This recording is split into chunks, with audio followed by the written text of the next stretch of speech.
할렐루야. 성부와 성자와 성령의 이름으로 여러분 모두에게 문안드립니다. 오늘 하루도 성령 안에서 승리하시는 축복의 하루 되시기를 다시 한번 바라면서요. 오늘 말씀은 출이집트기 16장 11절부터 20절 말씀입니다. 그 중에 20절 말씀을 여러분과 나누면서 오늘의 원포인트 함께 나누기 원합니다. 20절 말씀입니다. 그러나 이스라엘 백성 가운데 몇몇은 모세의 말을 듣지 않고 아침까지 남겨두었습니다. 그러자 구더기가 끓고 냄새가 나기 시작했습니다. 모세는 그들에게 진노했습니다. 오늘 이 말씀을 통해서 여러분과 나누고 싶은 원포인트는 하나님의 신실하심 믿고 오늘의 복을 나누고 누리라입니다. 하나님의 신실하심 믿고 오늘의 복을 누리고 나누라. 찰스 스윈들 목사님 이런 얘기를 하셨습니다. 나는 확신한다. 이 생의 10%는 나에게 일어난 일이고 90%는 그 일에 대한 나의 반응이다. 그러므로 우리는 우리의 태도에 책임을 져야 한다.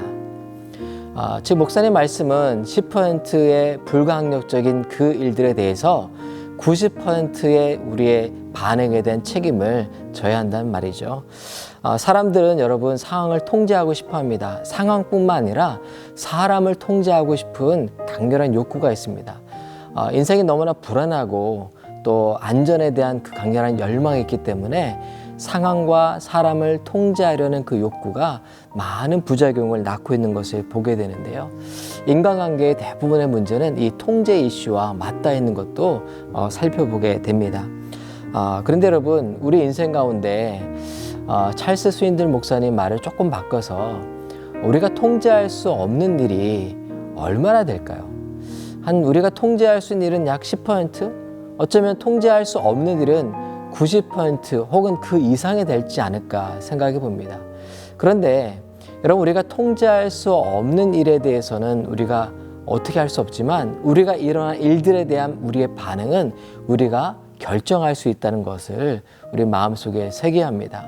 우리 삶 속에 이러한 그 모든 일들에 대해서 나는 이미 요동하지 않기로, 변하지 않는 하나님을 신실하게 의지하기로 우리는 미리 정해놓고 그 길을 따라갈 수 있는 것이죠. 오늘 본문 속 이스라엘 백성들은 하나님의 경고에도 불구하고 만나를 아침까지 쌓아둡니다.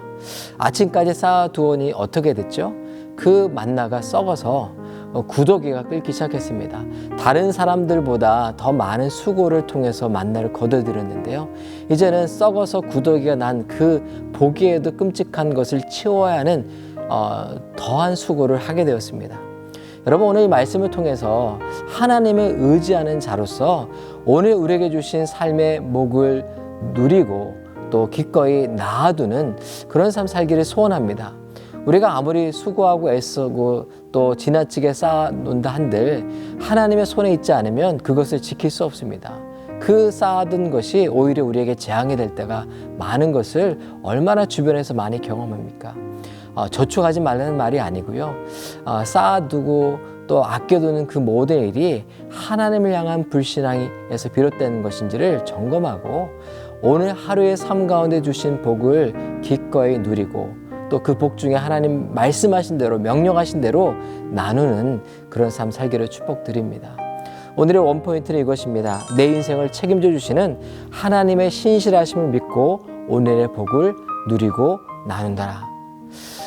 정말 여러분이 오늘 말씀을 통해서 자유하는 삶, 하나님을 신실하게 의지하고 주신 복을 누리는 삶 살기를 다시 한번 축복드립니다. 함께 기도하겠습니다.